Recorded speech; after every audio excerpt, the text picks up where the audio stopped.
16ஆம் அதிகாரம். 1. ஆரோனின் 2 குமாரர் கர்த்தருடைய சந்நிதியிலே சேர்ந்து மரித்து போன பின்பு கர்த்தர் மோசேயை நோக்கி, 2. கிருபாசனத்தின் மேல் ஒரு மேகத்தில் நான் காணப்படுவேன். ஆதலால் உன் சகோதரனாகிய ஆரோன் சாகாதபடி பரிசுத்த ஸ்தலத்திலே திரைக்கு உட்புறத்தில் இருக்கிற பெட்டியின் மேலுள்ள கிருபாசன மூடிக்கு முன்பாக சகல வேளையிலும் வர வேண்டாம் என்று அவனுக்கு சொல். 3. ஆரோன் பரிசுத்த ஸ்தலத்துக்குள் பிரவேசிக்க வேண்டிய விதமாவது, அவன் ஒரு காளையை பாவ நிவாரண பலியாகவும் ஒரு ஆட்டுக்கடாவை சர்வாங்க தகன பலியாகவும் செலுத்தி பிரவேசிக்க வேண்டும். 4. அவன் பரிசுத்தமான சணல் நூல் சட்டையை தரித்து தன் அறைக்கு சணல் நூல் ஜல்லடத்தை போட்டு சணல் நூல் இடைக்கச்சையை கட்டி சணல் நூல் பாகையை தரித்துக் கொண்டிருக்க வேண்டும். அவைகள் பரிசுத்த வஸ்திரங்கள். அவன் ஜலத்திலே ஸ்நானம் பண்ணி அவைகளை தரித்துக் கொண்டு 5. இஸ்ரவேல் புத்திரராகிய சபையாரிடத்திலே பாவ நிவாரண பலியாக 2 வெள்ளாட்டு கடாக்களையும் சர்வாங்க தகன பலியாக ஒரு ஆட்டுக்கடாவையும் வாங்க கடவன்.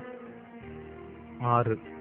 பின்பு ஆரோன் தனக்காகவும் தன் வீட்டாருக்காகவும் பாவ நிவர்த்தி செய்யும் படிக்க தன்னுடைய பாவ நிவாரண பலியின் காளையை சேர பண்ணி 7. அந்த 2 வெள்ளாட்டு கடாக்களையும் கொண்டு வந்து ஆசரிப்பு கூடார வாசலிலே கர்த்தருடைய சந்நிதியில் நிறுத்தி 8. அந்த 2 வெள்ளாட்டு கடாக்களையும் குறித்து கர்த்தருக்கென்று ஒரு சீட்டும் போக்காடாக விடப்படும் வெள்ளாட்டு கடாவுக்கென்று ஒரு சீட்டும் போட்டு 9. கர்த்தருக்கென்று சீட்டு விழுந்த வெள்ளாட்டு கடாவை பாவ நிவாரண பலியாக சேர பண்ணி 10. போக்காடாக விடப்பட்ட சீட்டு விழுந்த வெள்ளாட்டு கடாவை அதை கொண்டு பாவ நிவர்த்தி உண்டாக்கவும் அதை போக்காடாக வனாந்தரத்திலே போக விடவும் கர்த்தருடைய சந்நிதியில் உயிரோடே நிறுத்தி 11. பின்பு ஆரோன் தனக்காகவும் தன் வீட்டாருக்காகவும் பாவ நிவர்த்தி செய்யும்படி தன்னுடைய பாவ நிவாரணத்துக்கான காளையை கொண்டு வந்து அதை கொன்று 12. கர்த்தருடைய சந்நிதியில் இருக்கும் பலிபீடத்தின் மேலுள்ள நெருப்பு தணலினால் தூப கலசத்தை நிரப்பி பொடியாக்கப்பட்ட சுகந்த தூப வர்க்கத்திலே தன் கைப்பிடிகள் நிறைய எடுத்து திரைக்கு உட்புறமாக கொண்டு வந்து 13. தான் சாகாதபடிக்கு தூப மேகமானது சாட்சி பெட்டியின் மேல் இருக்கும் கிருபாசனத்தை மூடத்தக்கதாக கர்த்தருடைய சந்நிதியில் அக்கினியின் மேல் தூப வர்க்கத்தை போட கடவன். 14. பின்பு காளையின் இரத்தத்திலே கொஞ்சம் எடுத்து கீழ்ப்புறமாக நின்று தன் விரலினால் கிருபாசனத்தின் மேல் தெளித்து அந்த இரத்தத்தில் கொஞ்சம் எடுத்து கிருபாசனத்துக்கு முன்பாக 7 தரம் தன் விரலினால் தெளிக்க கடவன். 15. பின்பு ஜனத்தினுடைய பாவ நிவாரண பலியான வெள்ளாட்டு கடாவை அவன் கொன்று அதன் இரத்தத்தை திரைக்கு உட்புறமாக கொண்டு வந்து காளையின் இரத்தத்தை தெளித்தது போல அதன் இரத்தத்தையும் கிருபாசனத்தின் மேலும் அதற்கு முன்பாகவும் தெளித்து 16. இஸ்ரவேல் புத்திரருடைய தீட்டுகளின் நிமித்தமும் அவர்களுடைய சகல பாவங்களினாலும் உண்டான அவர்களுடைய மீறுதல்களின் நிமித்தமும் பரிசுத்த ஸ்தலத்திற்காக பிராயச்சித்தம் செய்து அவர்களிடத்தில் அவர்களுடைய தீட்டுகளுக்குள்ளே நிற்கிற ஆசரிப்பு கூடாரத்திற்காகவும் அப்படியே செய்ய கடவன். 17. பாவ நிவர்த்தி செய்யும்படி அவன் பரிசுத்த ஸ்தலத்துக்குள் பிரவேசித்து தனக்காகவும் தன் வீட்டாருக்காகவும் இஸ்ரவேல் சபையார் அனைவருக்காகவும் பாவ நிவர்த்தி செய்து வெளியே வருமளவும் ஆசரிப்பு கூடாரத்தில் ஒருவரும் இருக்கலாகாது. 18. பின்பு அவன் கர்த்தருடைய சந்நிதியில் இருக்கிற பலிபீட தண்டை வந்து அதற்காக பிராயச்சித்தம் செய்து காளையின் இரத்தத்திலும் வெள்ளாட்டு கடாவின் இரத்தத்திலும் கொஞ்சம் எடுத்து பலிபீடத்து கொம்புகளின் மேல் சுற்றிலும் பூசி 19. தன் விரலினால் அந்த இரத்தத்தில் எடுத்து 7 தரம் அதன் மேல் தெளித்து அதை இஸ்ரவேல் புத்திரரின் தீட்டுக்கள் நீங்க சுத்திகரித்து பரிசுத்தப்படுத்த கடவன். 20.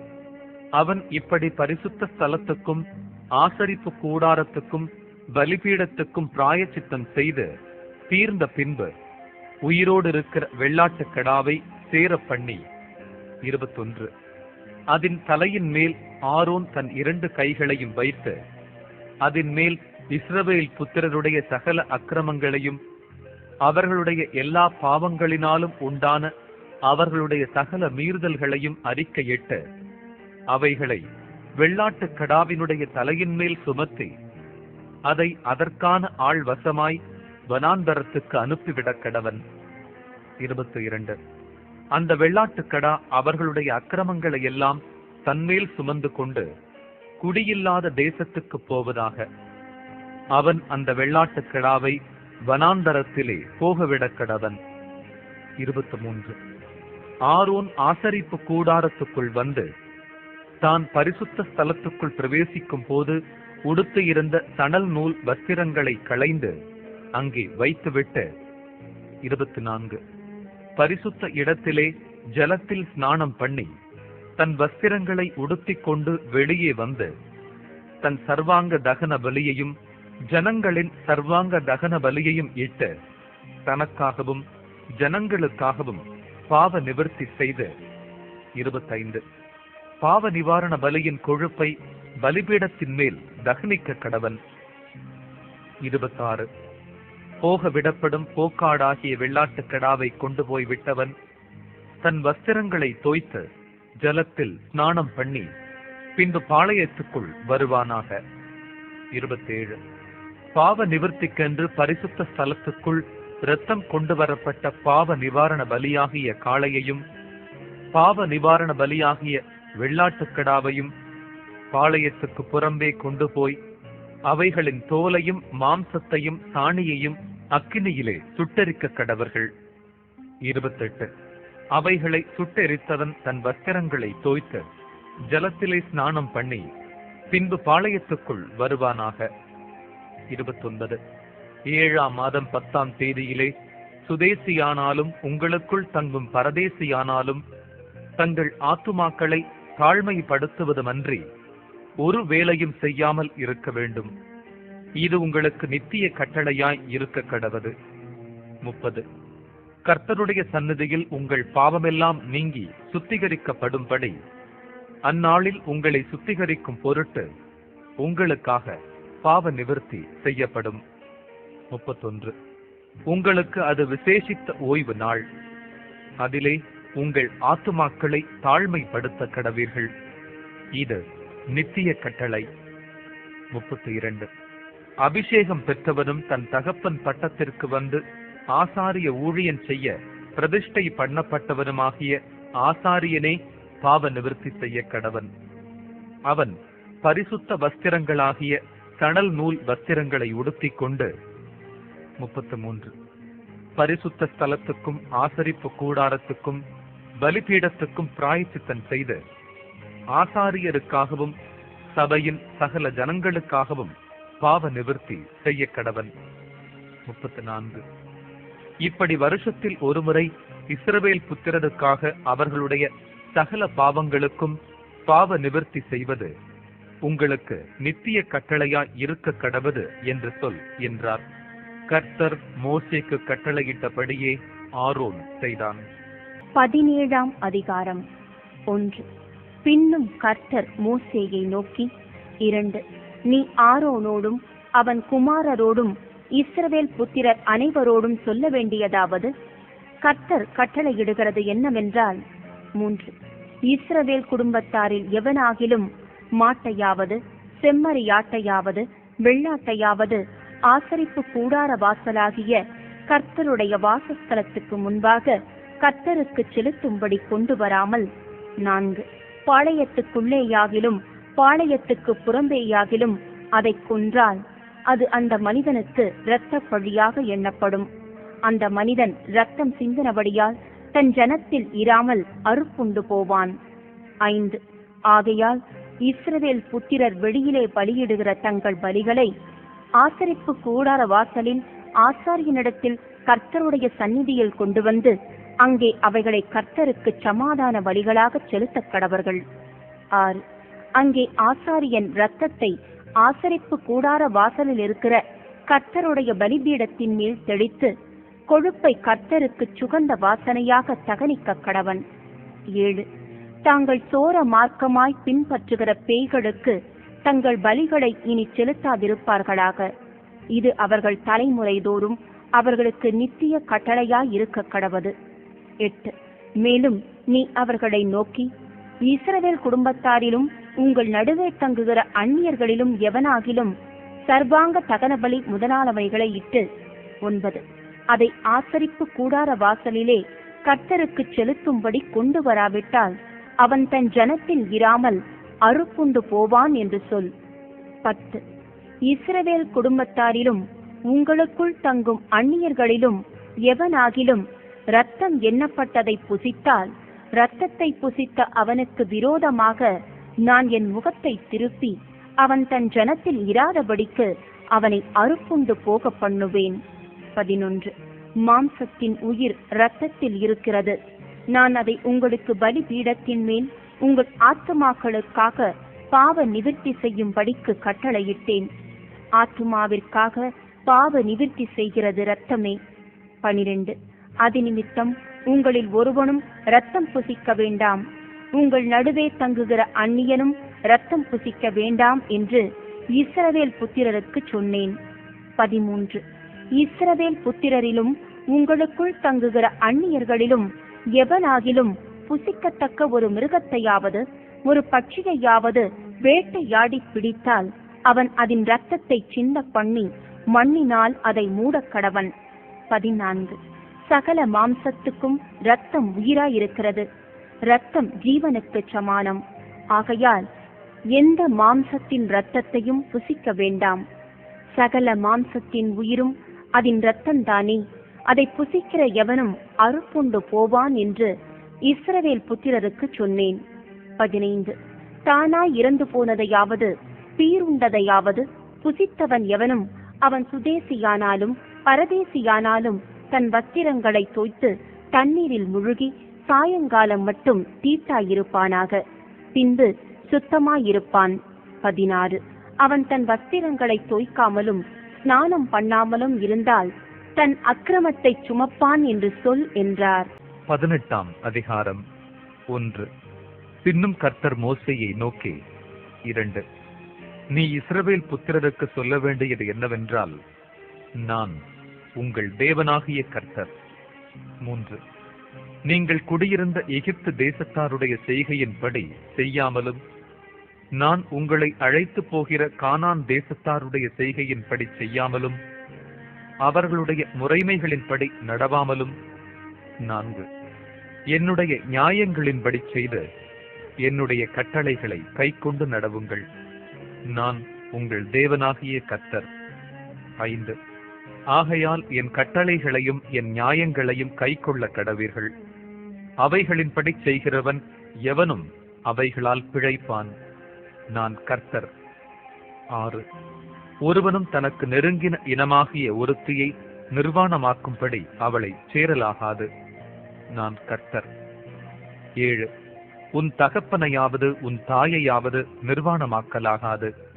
அவள் உன் தாயானவள், அவளை நிர்வாணமாக்கலாகாது. 8. உன் தகப்பனுடைய மனைவியை நிர்வாணமாக்கலாகாது. அது உன் தகப்பனுடைய நிர்வாணம். 9. உன் தகப்பனுக்காவது உன் தாய்க்காவது வீட்டிலாகிலும் புறத்திலாகிலும் பிறந்த குமாரத்தியாகிய உன் சகோதரியை நிர்வாணமாக்கலாகாது. 10. உன் குமாரனுடைய மகளையாவது உன் குமாரத்தியினுடைய மகளையாவது நிர்வாணமாக்கலாகாது. அது உன்னுடைய நிர்வாணம். 11. உன் தகப்பனுடைய மனைவியினிடத்தில் உன் தகப்பனுக்கு பிறந்த குமாரத்தியை நிர்வாணமாக்கலாகாது. அவள் உனக்கு சகோதரி. 12. உன் தகப்பனுடைய சகோதரியை நிர்வாணமாக்கலாகாது. அவள் உன் தகப்பனுக்கு நெருங்கின இனமானவள். 13. உன் தாயினுடைய சகோதரியை நிர்வாணமாக்கலாகாது. அவள் உன் தாய்க்கு நெருங்கின இனமானவள். 14. உன் தகப்பனுடைய சகோதரனை நிர்வாணமாக்கலாகாது. அவன் மனைவியை சேராயாக. அவள் உன் தகப்பனுடைய சகோதரி. 15. உன் மருமகளை நிர்வாணமாக்கலாகாது. அவள் உன் குமாரனுக்கு மனைவி, அவளை நிர்வாணமாக்கலாகாது. 16. உன் சகோதரனுடைய மனைவியை நிர்வாணமாக்கலாகாது, அது உன் சகோதரனுடைய நிர்வாணம். 17. ஒரு ஸ்திரீயையும் அவள் மகளையும் நிர்வாணமாக்கலாகாது, அவளுடைய குமாரரின் மகளையும் அவளுடைய குமாரத்தியின் மகளையும் நிர்வாணமாக்கும்படி விவாகம் பண்ணலாகாது. இவர்கள் அவளுக்கு நெருங்கின இனமானவர்கள், அது முறைகேடு. 18. உன் மனைவி உயிரோடு இருக்கையில் அவளுக்கு உபத்திரவமாக அவள் சகோதரியையும் நிர்வாணமாக்கும் பொருட்டு அவளை விவாகம் பண்ணலாகாது. 19. ஸ்திரீயானவள் சூதகத்தால் விலக்கத்தில் இருக்கையில் அவளை நிர்வாணமாக்க அவளோடே சேராதே. 20. பிறனுடைய மனைவியோடே சேரும்படி சயனித்து அவளால் உன்னை தீட்டுப்படுத்திக் கொள்ள வேண்டாம். 21. நீ உன் சந்ததியில் யாரையாகிலும் மோளேகுக்கென்று தீக்கடக்கும்படி இடங்கொடாதே. உன் தேவனுடைய நாமத்தை பரிசுத்த குலைச்சலாக்காதே, நான் கர்த்தர். 22. பெண்ணோடு சம்யோகம் பண்ணுகிறது போல ஆணோடே சம்யோகம் பண்ண வேண்டாம், அது அருவருப்பானது. 23. யாதொரு மிருகத்தோடும் நீ புணர்ச்சி செய்து அதனாலே உன்னை தீட்டுப்படுத்த வேண்டாம். ஸ்திரீயானவள் மிருகத்தோடே புணரும்படி அதற்கு முன்பாக நிற்கலாகாது, அது அருவருப்பான தாறுமாறு. 24. இவைகளில் ஒன்றினாலும் உங்களை தீட்டுப்படுத்தாதிருங்கள். நான் உங்கள் முன்னின்று துரத்தி விடுகிற ஜாதிகள் இவைகள் எல்லாவற்றினாலும் தங்களை தீட்டுப்படுத்தி இருக்கிறார்கள், தேசமும் தீட்டுப்படுத்தப்பட்டிருக்கிறது. 25. ஆகையால் அதன் அக்கிரமத்தை விசாரிப்பேன், தேசம் தன் குடிகளை கக்கி போடும். 26. இந்த அருவருப்புகளை எல்லாம் உங்களுக்கு முன் இருந்த அந்த தேசத்தின் மனிதர் செய்ததினாலே தேசம் தீட்டாயிற்று. இப்பொழுதும் உங்களுக்கு முன்னிருந்த ஜாதிகளை தேசம் கக்கி போட்டது போல நீங்கள் அதை தீட்டுப்படுத்தும் போது அது உங்களையும் கக்கி போடாதபடிக்கு. 28. நீங்கள் என் கட்டளைகளையும் என் நியாயங்களையும் கைக்கொண்டு தேசத்திலே பிறந்தவனானாலும் உங்கள் நடுவே தங்குகிற அந்நியனானாலும் இந்த அருவருப்புகளில் ஒன்றையும் செய்ய வேண்டாம். 29. இப்படிப்பட்ட அருவருப்பானவைகளில் யாதொன்றை யாராவது செய்தால் செய்த அந்த ஆத்துமாக்கள் ஜனத்தில் இராதபடிக்கு அறுப்புண்டு போவார்கள். 30. ஆகையால் உங்களுக்கு முன் செய்யப்பட்ட அருவருப்பான முறைமைகளில் யாதொன்றை நீங்கள் செய்து அவைகளால் உங்களை தீட்டுப்படுத்திக் கொள்ளாதபடிக்கு என் கட்டளையை கை கொள்ளுங்கள், நான் உங்கள் தேவனாகிய கர்த்தர் என்று சொல் என்றார்.